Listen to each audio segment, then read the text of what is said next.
Why, hello there, beautiful internet and you fantastic creatures of the beyond. So today I have changed to OBS because Twitch Studio is getting discontinued, unfortunately, and that's a big shame because Twitch Studio is much easier to use than OBS. But anyway, enough excuses. So I want to show you guys something super amazing. What if I told you that you do not need Inkscape to have an SVG file, but more than that, you don't need an SVG file to have an SVG. And you might wonder, how the heck is that even possible? Well, I'm so glad you asked the invisible voice in my head, because we have index.htm over here, and I'm just going to edit it. Just close these things, and let's also open it. So basically we're gonna make some tests in here. Right now our page is empty, but what if we would to create an SVG tag? Basically Inkscape generates this code and then it saves it into an SVG file, but we can also write it.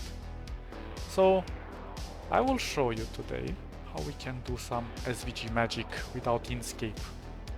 So let's say that this SVG is going to have a width of 600 pixels and a height, actually let's make it 200, of 200, and we're going to save.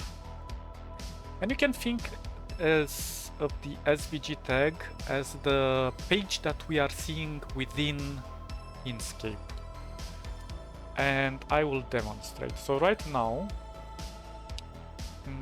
maybe it works. Let me see. Order 1. I'm not sure if this works. No. Then let's give it a style. Border 1 pixel solid black. There we go. So right now we have 200 by 200. You're also going to see these small gaps here, but this is from the browser. So in case we want to eliminate that, I'm just gonna write some CSS over here. So let's give it a global value. And let's say margin 0 and padding 0, just to not have any surprises. And there we go. And let's also center this. So I'm going to take my SVG.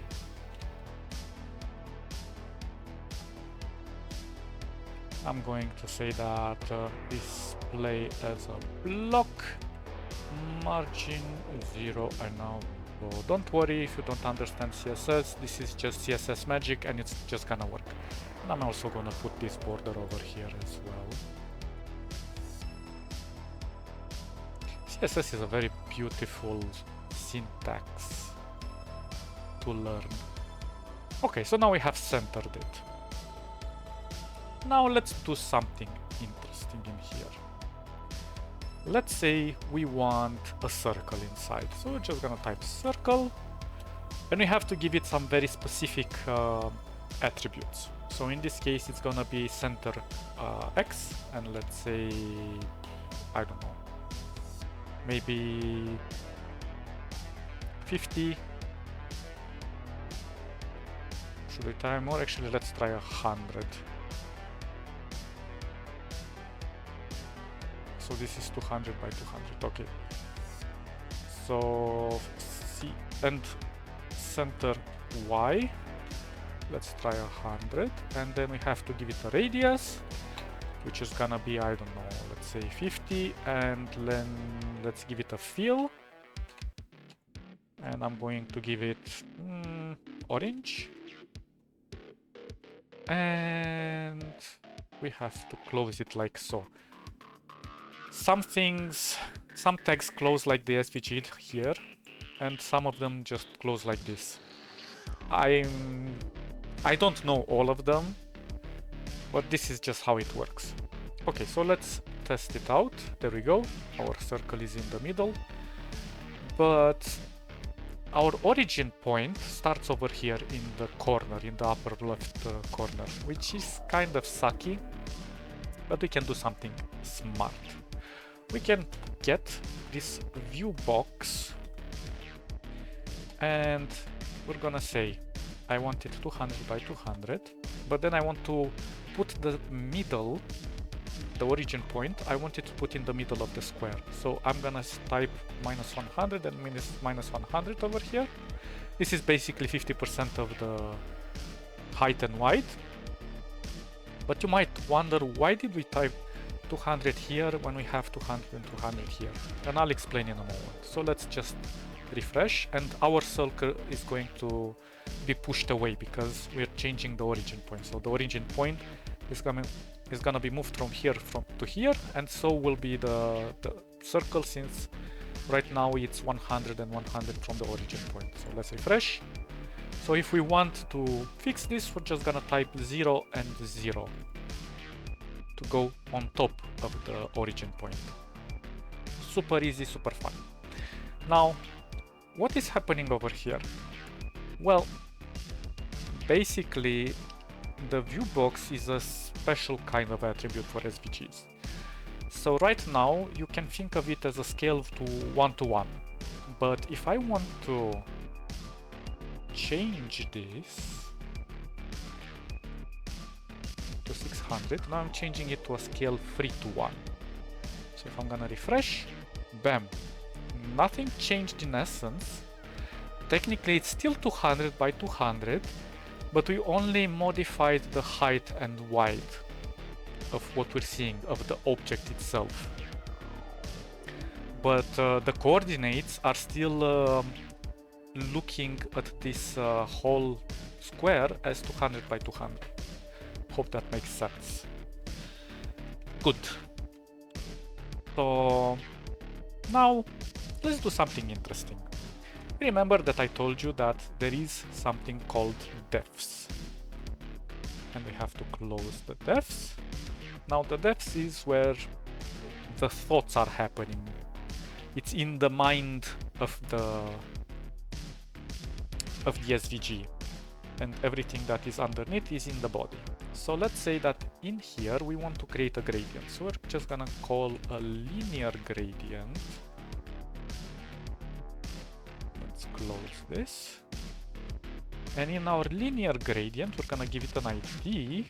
Let's call it gradient. And in here, we need to give it two options. This is basically like we see in Inkscape, those handlers. Actually, I can open Inkscape. Why am I trying to explain without showing you guys? Come on, Inkscape, wake up. Okay, there we go. So basically we're trying to recreate everything we see here, but in written format. So when we're creating a gradient, these are the two handlers, and these two handlers have a specific code. Now I'm gonna show you here in the depths. You see linear gradient, but inside we have these two things with the stop. Although it is a bit more complicated than this, because we have to create this these things inside, and I'll explain in the code. So for now, let's leave everything down, and we're just gonna say stop, and we're going to say offset.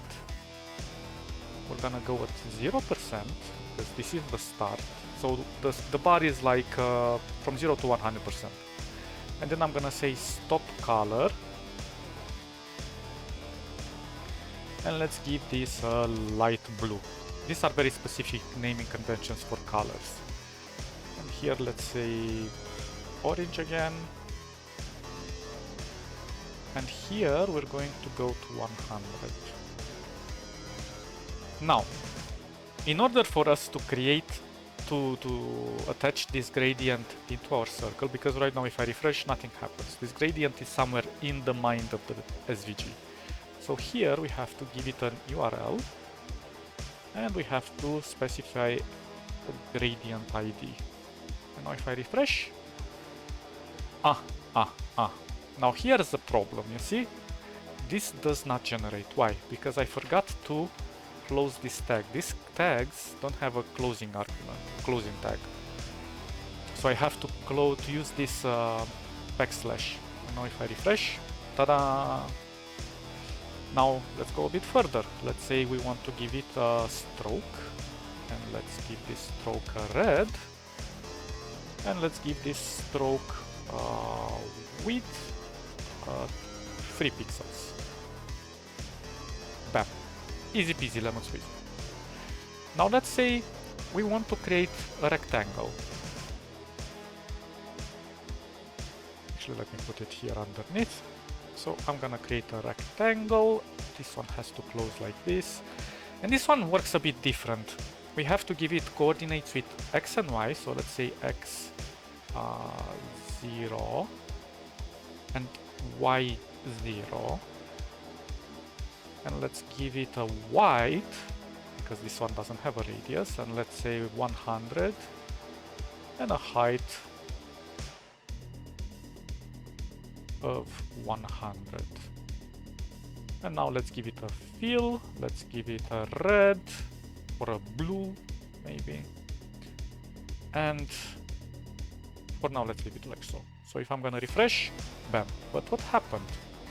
Well, unlike our circle, our ellipse, this one starts to generate the circle from the center. This is why it has CX and CY. So basically the circle expands from its center. In this case it's the origin point because we set it on 0, 0.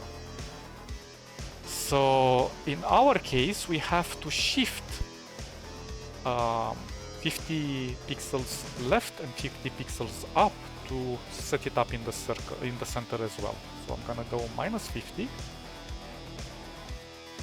and minus 50. And if we're gonna refresh, bam. Now we see that there is also a border, so we can take the border as well. Come over here. Bam, refresh, it covers it. Now let's say I want to give it the same type of feel.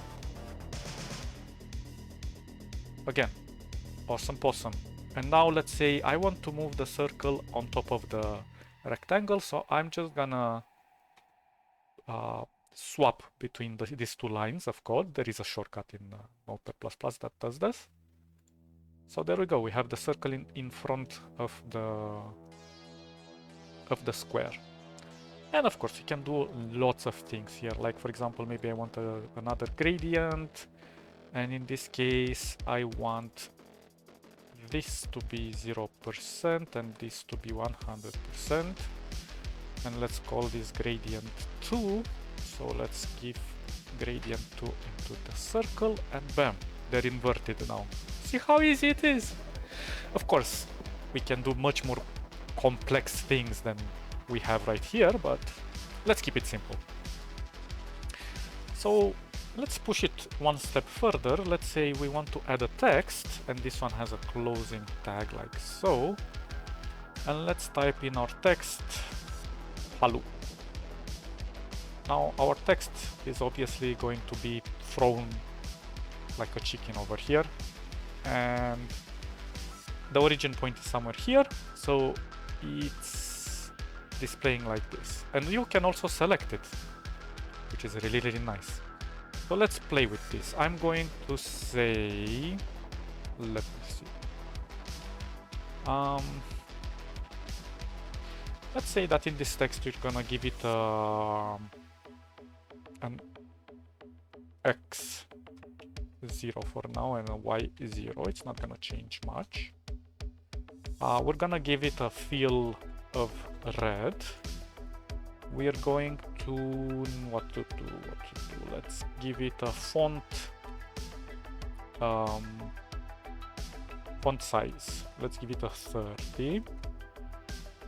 Then let's give it a font family. And let's give this one a Calibri. And let's refresh, see what happened. Bam.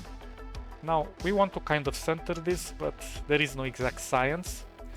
So I'm gonna just type Y, I'm gonna push it to a 9 and this one to a -27. Maybe a bit more to the right and up. Let's try a -25 and a 7. Yeah, that looks much better. So that's kind of how you manipulate text. And obviously all the CSS can affect this. And we can do so many more things. And this is all nice and dandy, but usually we have far more complex things into our Inkscape. So let's look at our Inkscape. Let's ignore the depths for now. But we see that it usually creates this GID and then it encapsulates everything. This is because this G basically means a group. So let's create a group.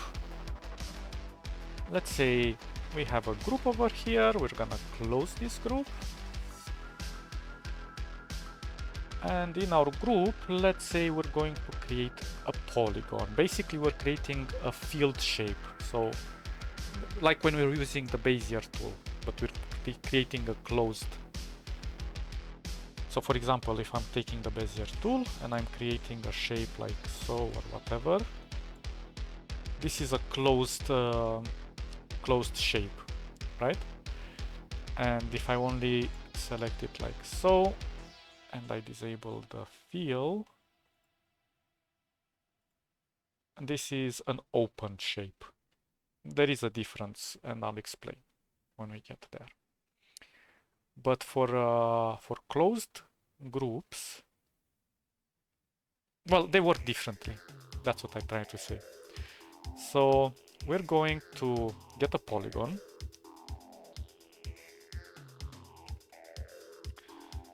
And we're gonna give it some points.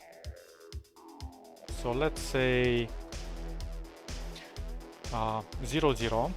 This is gonna be like in pairs. I'm gonna put a space, then I'm gonna say 36 and -50, and then let's say 0 and -100.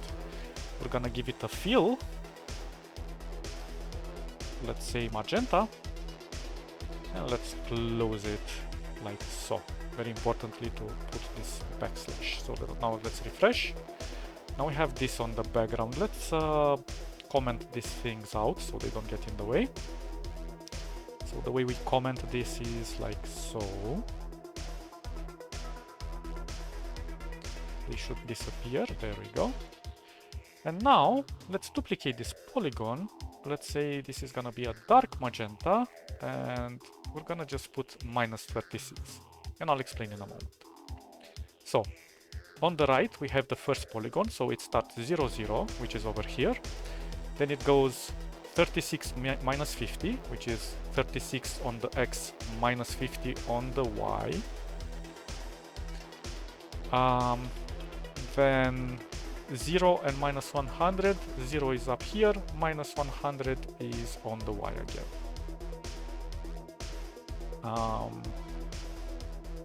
Okay, so for this other one, we just invert this point from 36. Since 36 is over here, we're gonna put -36 here.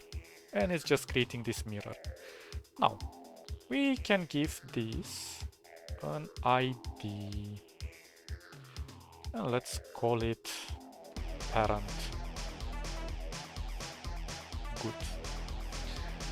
Now, here's an interesting thing. Now, I hope I can type it correctly.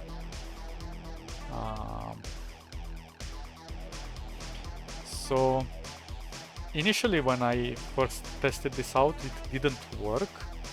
But I'm hoping it works right now because we have to use xlink ref. And let's call this main. We have to call the the ID. Before I was just typing ref, but you have to put this in front. And okay, so we're going to close it and let's see what happens. Well, nothing happens because our this is a clone and our clone is overlapping the original. So if I'm gonna give a transform and let's say we're gonna give this a rotate of 72 degrees.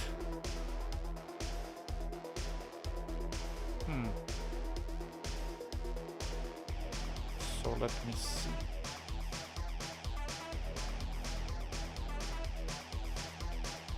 Transform,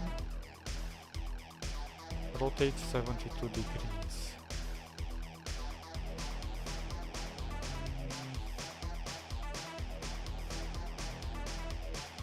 Should work. Maybe I haven't refreshed it. Oh.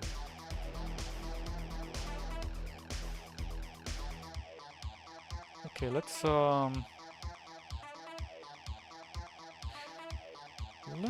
try to push this.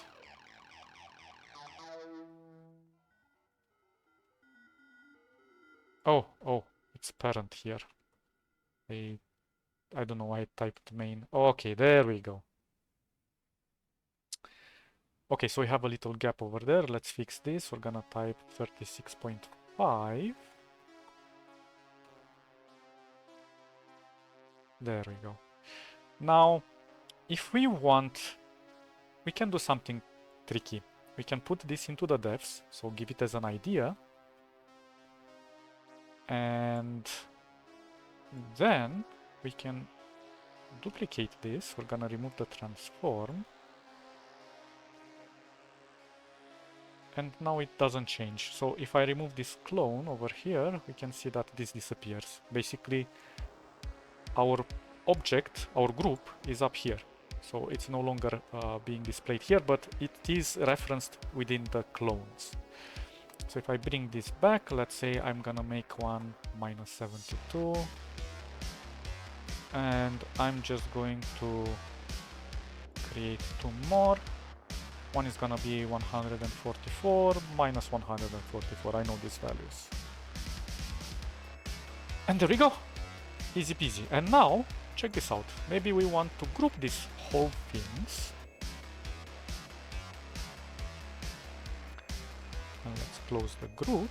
And let's format the text a bit. And I'm gonna say transform. And we're gonna translate it on 0 on the X and let's say 7 on the Y. So this moved it a bit lower. So it remains, the center point is still here somewhere. So I'm just saying keep it on the X with 0 and push it from the center point, from the origin point, push it 7 down. And this is exactly what it did. Super awesome. But let's go back into Inkscape a bit. Now we have our GID, we have our rectangle, our path, but if we look into our path, we see that there is a D over here with lots and lots of things happening. Now I don't know them all, and it's quite a complex way to write this attribute, but I'm gonna show you a simple way to understand it. Although this one uses a bit more of a complex strategy and naming convention. But the idea is kind of the same. So let's see. Or at least let's try the other path. Maybe we have a better luck. No, it's kind of the same.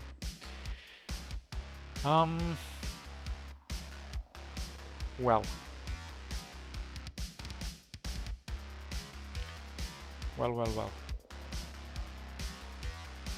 Let's say we are going to put this into our comment.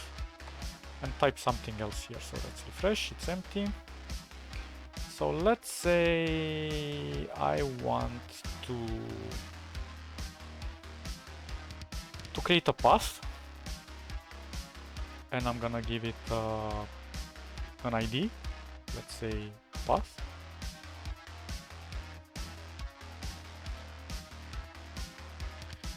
And this path closes like so. Oops. And now we have to give it some arguments. Now we're gonna dwell into the D format. So I'm gonna type D here, and I'm gonna try to format it as easy as possible. So we start with an M. M basically means the point where our line is going to start. So I'm gonna say 0, 0, sorry, like so. Then I'm gonna move to a line, and let's say I'm gonna put it at 0, -70, for example. So let's see how it looks. Well, it doesn't look like anything because we haven't given it any particular strokes and fills. So if I'm gonna give it a stroke, and let's say it's gonna be a red, and a stroke width, and it's gonna be, let's say, 3 pixels. Bam, it goes like this. Good. But what happens if I'm gonna say I want a curve now? So the curve is interpreted by a Q. Now Inkscape uses C and Z, but it's kind of in the same realm. Now I'm not sure if this is deprecated how I'm writing it. Probably Inkscape is using some more updated naming conventions, but it still works. And for the purposes of editing this in Inkscape, it's alright. Sorry, in HTML. Now the Q has actually 4 values, and I'll explain in a moment why. So the first one, let's say I'm gonna give it a 20 and -70, and then a 20 and -60. And so let's see what happens. Bam, we get this. Now, you might wonder, what is this? This is an automatic fill. So in order for us to get rid of this fill, there are a few ways to do it, and this is the incorrect way of doing it. Because basically I'm saying fill, and if I'm gonna type here, let's say 0, 0 and 4 Fs, this is gonna give me a sort of aqua kind of color, see? And if I want to get rid of the alpha, all I have to do is just type 0, 0. FF is the maximum alpha, and 0, 0 is the 0 alpha. So there it goes, it disappears. But this is the incorrect way of doing it. So the way we would have to do it is something like this. We'd have to type style, fill, and we'll have to give it maybe, let's say, a red. Well, not a red, let's say a blue. So let me just get this out of the way. So if I'm gonna refresh, we're gonna get the blue, but now if I want to get rid of that, I'm gonna say opacity, and I'm gonna set it to 0. Oh snap. Just a second. So let's say we remove the opacity. Now where could that be? So fill. Oh, it's fill opacity, my mistake.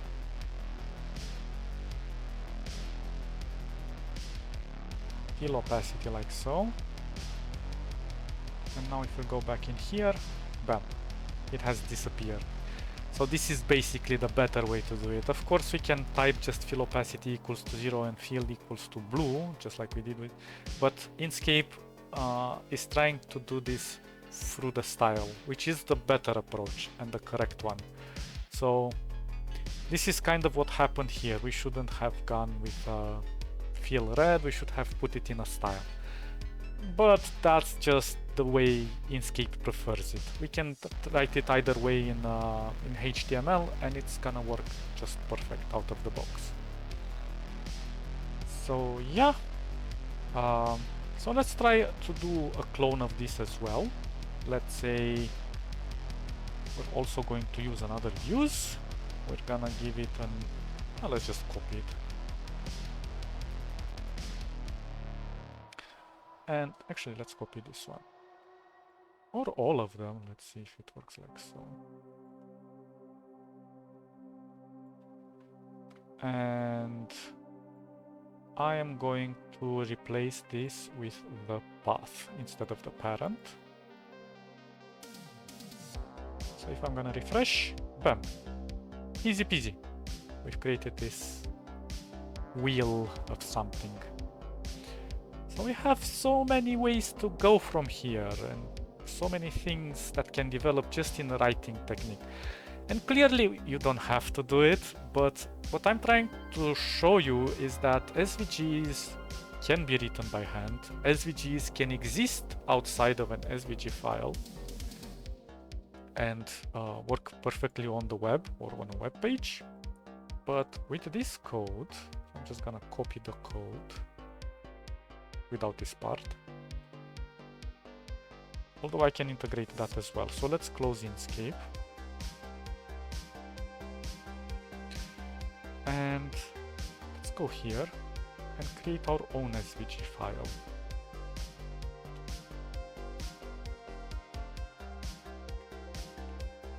So I'm just gonna edit it directly, paste this, and now if I'm gonna open it in Inkscape, Inkscape is going to do some magic of its own. As you can see, nothing changed. It is 600 by 600, but it still looks at the values based on how we set it up with the view box. So as you can see, it added its own depths over here. It gave an ID and whatever. It keeps the parent inside here, and then we have this this thing. One thing that I don't really know how to do is how to remove this. You see, I created a comment inside here, but I can't. Maybe if I push it like so? No. Now this one, I really don't know how to sort it out.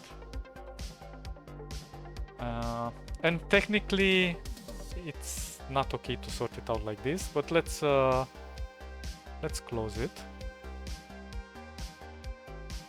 Let's edit again. So I'm gonna just remove these comments from over here. So let's see if Inkscape can manage it.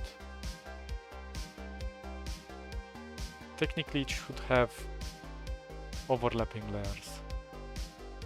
Technically. There we go. So our layers, not this document, are over here. Obviously, I didn't put it in a global layer. You will have to write a specific type of thing for the global layer, and I'll explain now.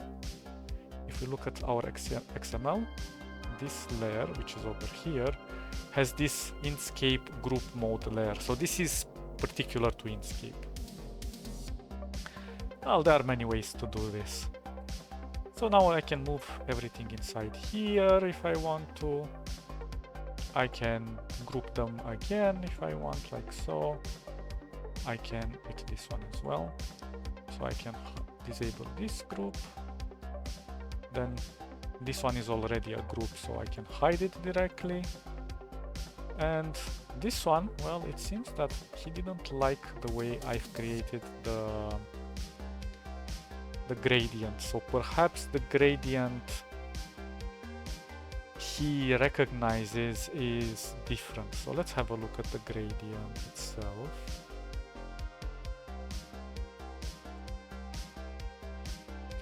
Well, it's there, but I don't know. Perhaps it doesn't like the naming convention, how I set it up in the defs. So this one should be gradient 2. So for gradient 2, what happens if I try to modify it?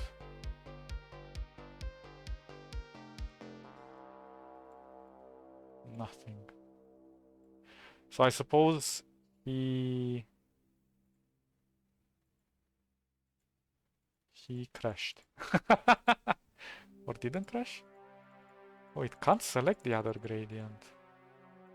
Interesting. So let's try to create a new gradient.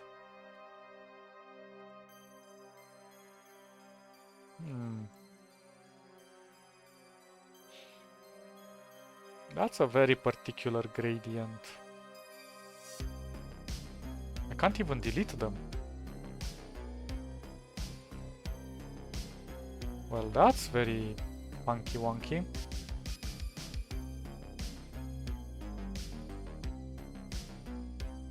So this one works.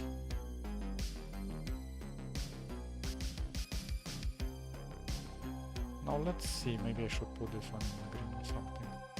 Let's have a look at our new gradient, which is gradient 16. This one.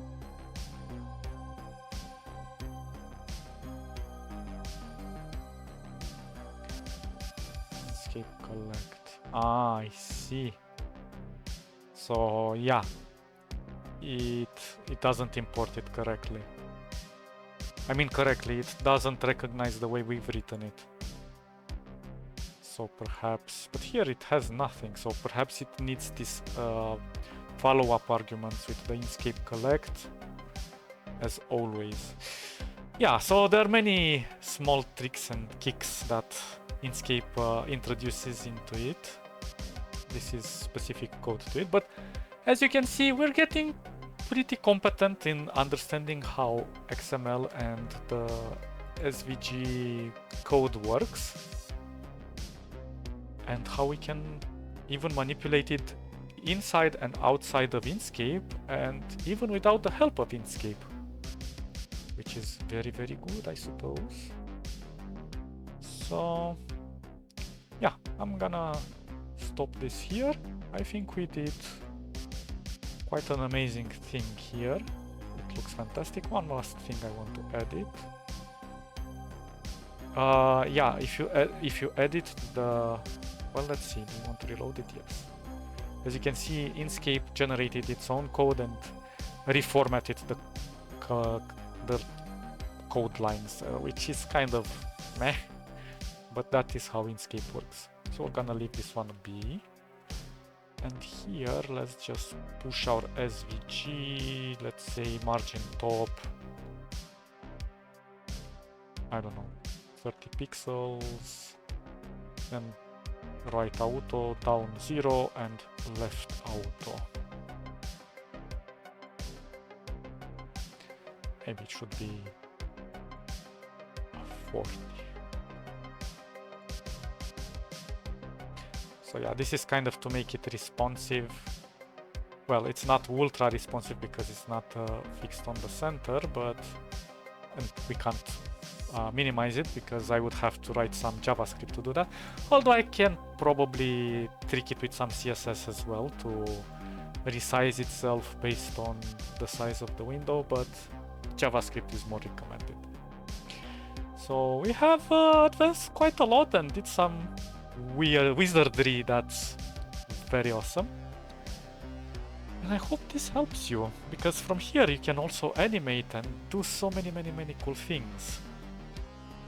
And perhaps we might, as I said, we might start a small journey of creating SVG elements and maybe even working on creating some template or, I don't know, an interface as a web page, or I don't know, something, we shall see. Okay, you wonderful creatures of the beyond, thanks for checking this wild experiment of mine, and I'll catch you in the next episode. See ya, bye.